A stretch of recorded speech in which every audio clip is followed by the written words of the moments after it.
అందరికీ నమస్తే అండి.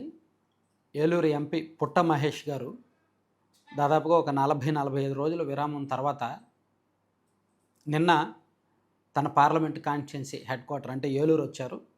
సో, ఈ సందర్భంగా ఏలూరు పార్లమెంట్ పరిధిలోని ఎమ్మెల్యేలు, తెలుగుదేశం పార్టీ ముఖ్య నాయకులు, కార్యకర్తలు ఆయన్ను ఎదురెళ్ళి స్వాగతం పలికారు. ఆయన గన్నవరం ఎయిర్పోర్ట్‌లో ల్యాండ్ అయిన వెంటనే అక్కడికి ఎదురెళ్ళి ఎమ్మెల్యేలు, కార్యకర్తలు అందరూ దాదాపుగా వందలాది వాహనాలతో వెళ్ళి ఆయన్ను ఎయిర్పోర్ట్ నుంచి కూడా స్వాగతం పలికారు. సో, ఏలూరు ఆఫీస్ కూడా నిన్నంతా కలకల్లాడింది. ఈ సందర్భంగా ఎంపీ గారు కూడా అక్కడ ప్రెస్ మీట్ పెట్టి మీడియాతో మాట్లాడారు. సో, అంటే మొత్తానికి ఇదొక సంకేతం ఏంటంటే, ఆయన మీద అక్కడ క్యాడర్‌లో గానీ, పార్టీ నాయకుల్లో గానీ నమ్మకం పోలేదు. ఆయన తప్పు చెయ్యలేదు అని మొదటి నుంచే అది ఆ విషయం బయటకు వచ్చిన తర్వాత పోలీసులు కేసు నమోదు చేసిన తర్వాత తెలుగుదేశం పార్టీ అనుకూల పత్రికలైన ఈనాడు, ఆంధ్రజ్యోతి వంటి పత్రికల్లో వరుసగా వార్తలు వస్తున్నప్పటికీ, టీవీ9, ఎన్టీవీ లాంటి వాళ్ళు టార్గెట్ చేసి వ్యతిరేక వార్తలు ప్రసారం చేస్తున్నప్పటికీ, ఏలూరు నియోజకవర్గంలో మాత్రం పార్లమెంటు పరిధిలో మాత్రం క్యాడర్ ఆయనకు మద్దతుగానే నిలబడ్డారు.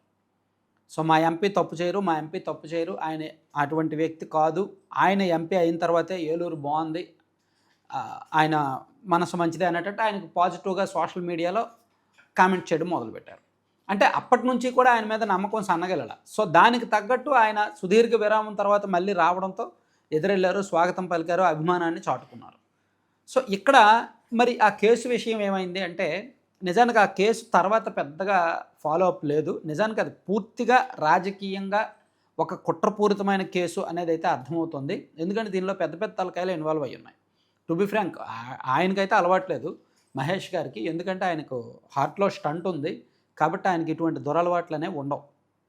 హార్ట్లో స్టంట్ వేసుకున్న వ్యక్తి ఆ వయసులోనే అటువంటి నిషేధిత మాదక ద్రవ్యాలు అలవాటు ఉండదు కదా. సో, అక్కడ జరిగింది ఏంటంటే, రోహిత్ రెడ్డి బీఆర్ఎస్ పార్టీలో ముఖ్య నేత అండ్ కేటీఆర్కి అత్యంత సన్నిహితులు. సో, అతనికి దుబాయ్ బిజినెస్ డీలింగ్స్ కొన్ని ఉన్నాయి రోహిత్ రెడ్డికి.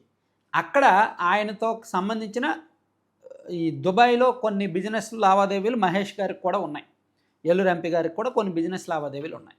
సో, ఈ క్రమంలో వీటికి సంబంధించి అక్కడ వాళ్ళతో ఫ్రెండ్షిప్ ఉంది కాబట్టి, రాజకీయాలకు సంబంధం లేని ఫ్రెండ్షిప్ ఉంది కాబట్టి, వాళ్ళు అక్కడికి రమ్మంటే, ఆ రోజు డిన్నర్ ఉంది రమ్మంటే, ఆయన ఎక్కడికో పెళ్ళికి ఫంక్షన్కి వెళ్తున్నారంట. సో, పనిలో పనిగా దారిలో వీళ్ళు రమ్మన్నారు కాబట్టి కలుద్దామని చెప్పి ఒక పావు గంట స్పెండ్ చేద్దామని వెళ్ళారు. వెళ్ళే టైంకి వెంటనే పోలీసులు వచ్చి అది ఇదని హడావుడి చేశారనమాట. అది అక్కడ జరిగింది. సో, ఇక్కడ ప్యూర్లీ అది ఆ మీటింగ్ దేనికంటే, రోహిత్ రెడ్డి గారు అండ్ వాళ్ళ సన్నిహితులు, కొంతమంది లాయర్లు, కొంతమంది డాక్టర్లు అండ్ బీఆర్ఎస్ పార్టీలో మరొకరికి సంబంధించి business transactions and real estate related business గురించి మాట్లాడుకుంటున్నారనమాట. అక్కడికి ఈయన ఎంపీ గారు వెళ్ళడం, ఇదంతా జరగడం, ఇమీడియట్గా ఈయన ఎంపీ గారు దొరికారు కదా. సో, ఈయన తలసాని శ్రీనివాస్ గారికి బంధువు, అంటే ఎంపీ గారి మహేష్ గారి బ్రదరు తలసాని గారికి అల్లుడు అనమాట. సో, ఈయనేమో యనమల గారికి అల్లుడు కదా.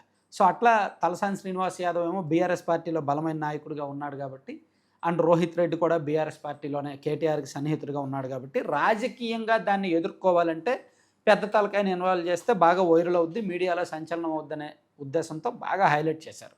దానికి తగ్గట్టు మీడియాలో కూడా వరుసపెట్టి వార్తలు రాశారు. ఈనాడు, ఆంధ్రజ్యోతిలో ఇంకే టీడీపీ నాయకుడు దొరికినా అంతగా వార్తలు రాయరు, కానీ ఇతను దొరికేసరికి రాశారు. ఎందుకంటే అందులో కొన్ని కమ్యూనిటీ ఈక్వేషన్స్ ఉంటాయి, కొంత పార్టీ నుంచి ఇంటర్నల్గా కొన్ని సంకేతాలు ఉంటాయి, చాలా వ్యవహారాలు అంతర్గతంగా మనం మాట్లాడుకోలేనివి చాలా ఉంటాయి. సో, ఆ కుట్రలో వీళ్ళు కూడా భాగస్వాములే, మీడియా వాళ్ళు కూడా ఏదో సొంతంగా వీళ్ళే చాలా చేశారనమాట. సో, మొత్తానికి అవన్నీ అయిపోయిన తర్వాత చివరికి నిన్న ఆయన ప్రజల ముందుకు వచ్చారు. వచ్చిన తర్వాత ఆ అంటే ఆ రీఫ్రెష్నెస్, అది వచ్చిన తర్వాత ఎలా రిసీవ్ చేసుకుంటారో, ఏమనుకుంటారో అనే భయం లేకుండా కార్యకర్తలు అండ్ నాయకులే భరోసా ఇవ్వడం ఆయనకు ఒక రకంగా రాజకీయంగా పునర్జన్మ లాంటిది. ఆ పదవికి ఆయన సుకృతం చేసుకునే అవకాశం మళ్ళీ లభించినట్టే. Thank you.